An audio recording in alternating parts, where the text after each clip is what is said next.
और अब बात करेंगे राष्ट्रवादी कांग्रेस पार्टी के मुखिया शरद पवार की, जिनकी मुश्किलें लगातार बढ़ने लगी हैं। और इसी बात को लेकर तल्ख अंदाज में एनसीपी कार्यकर्ता देश के अलग अलग जिलों में, यानी खास करके मुंबई से इसकी शुरुआत हुई है। एनफोर्समेंट डायरेक्टरेट के कार्यालय के बाहर जहां एनसीपी कार्यकर्ताओं ने अपना आक्रोश प्रकट किया, सरकार के खिलाफ नारेबाजी की, तो ऐसे में यह समझा जा सकता है कि आगामी महाराष्ट्र विधानसभा चुनाव को लेकर अब महाराष्ट्र की सियासत पूरी तरीके से गर्मा गई है।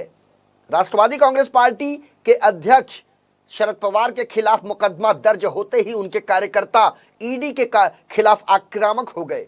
राष्ट्रवादी कांग्रेस पार्टी के अध्यक्ष शरद पवार के खिलाफ ईडी द्वारा की गई कार्रवाई के बाद से महाराष्ट्र की राजनीति में घमासान मचा हुआ है।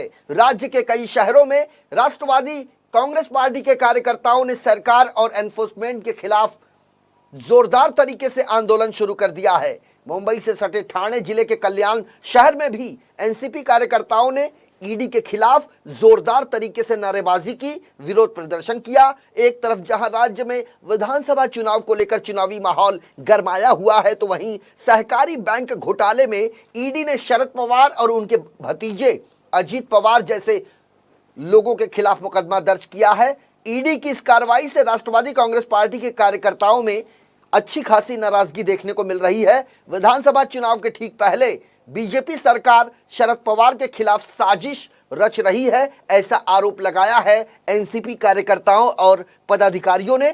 महाराष्ट्र सहकारी बैंक के संचालक मंडल में जब शरद पवार का नाम था ही नहीं, तो चुनाव के मौके पर ईडी ने बीजेपी द्वारा दबाव बनाए जाने के बाद शरद पवार के खिलाफ मामला दर्ज किया है, यह कहना है एनसीपी का। और इस आंदोलन के बारे में उनका यह कहना है कि यह आंदोलन भविष्य में जाकर उग्र रूप धारण कर सकता है यदि उनके मुखिया के खिलाफ इस तरीके की साजिश बंद नहीं की गई। इस आंदोलन में राष्ट्रवादी कांग्रेस पार्टी के नेता पारसनाथ तिवारी, कल्याण डोंबिवली जिला अध्यक्ष रमेश हनुमंते, कल्याण पश्चिम विधानसभा अध्यक्ष एडवोकेट प्रहलाद भिलारे समेत बड़ी संख्या में एनसीपी कार्यकर्ता शामिल रहे इस आंदोलन में। राष्ट्र के ही नहीं, संपूर्ण देश के लोकप्रिय गरीबों के मसीहा माननीय शरद चंद्र जी पवार के ऊपर ईडी का गुनाह दाखिल करके मोदी सरकार ने यह सिद्ध कर दिया है कि अगर वो किसी से डरती है तो शरद पवार से डरती है। और जिस शरद पवार का नाम किसी भी संचालक में, किसी भी बैंक में आज तक वो संचालक नहीं रहे, किसी भी लोन में उनका हस्तक्षेप नहीं रहे, तो बीजेपी सरकार का नैतिक स्तर इतना गिर गया है कि वो 81 वर्षीय शरद पवार के दौरे से डर गए हैं कि इनकी सत्ता फिर से आ जाएगी।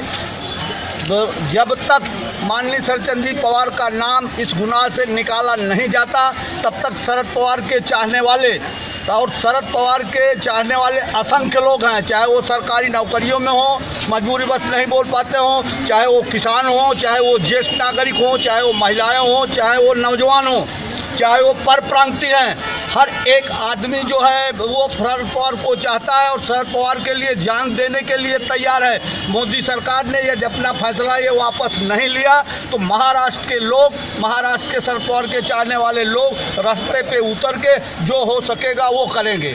एक बार ये लुटेरू सरकार, ये जब से, एक बात आपको बता दूं, जब से आज़ादी हुई है किसी भी सरकार ने, सरकारें आई गई, किसी भी सरकार ने आरबीआई से पैसा नहीं लिया। 3 बार आज़ादी की लड़ाई हुई, 3 बार पाकिस्तान से लड़ाई हुई, लेकिन कभी भी आरबीआई का पैसा नहीं लिया गया। जी ईडी आणि इतर कलमानुसार गुन्हा दाखल केलेला आहे, तो शासनानं ताबडतोब परत घ्यावा याकरता आज राष्ट्रवादी काँग्रेस पक्षाच्या वतीनं मूक मोर्चा, निषेध मोर्चाचं आयोजन करण्यात आलेलं आहे। राष्ट्रवादी काँग्रेस पार्टीतर्फे या शासनाचा जाहीर निषेध करण्यात येत आहे। आपल्याला माहीत आहे की शासन सर्व स्तरावर हे फेल ठरलेलं आहे। मग कुठलीही तुम्ही आम्ही वस्तुस्थिती घ्या, कायदा सुव्यवस्था बघा, सुप्रीम कोर्टातल्या न्यायाधीशांना मैदानात येऊन त्यांना निषेध करावा लागतो शासनाचा। शासन सर्व स्तरावर, मग उद्योग व्यवसाय असतील, न्यायव्यवस्था असेल, शिक्षण व्यवस्था असेल किंवा पत्रकारिता असेल, इथे जी लोकशाही आहे ही पूर्णपणे नेस्तनाबूत करण्याचं काम हे शासन करीत आहे। आणि खऱ्या अर्थानं लोकशाही भारतीय राज्यघटना जी डॉक्टर बाबासाहेब आंबेडकरांनी दिलेली आहे ही बाजूला ठेवून इथे हुकुमशाही कशी येते याची अंमलबजावणी करण्याचं काम सरकार करत आहे.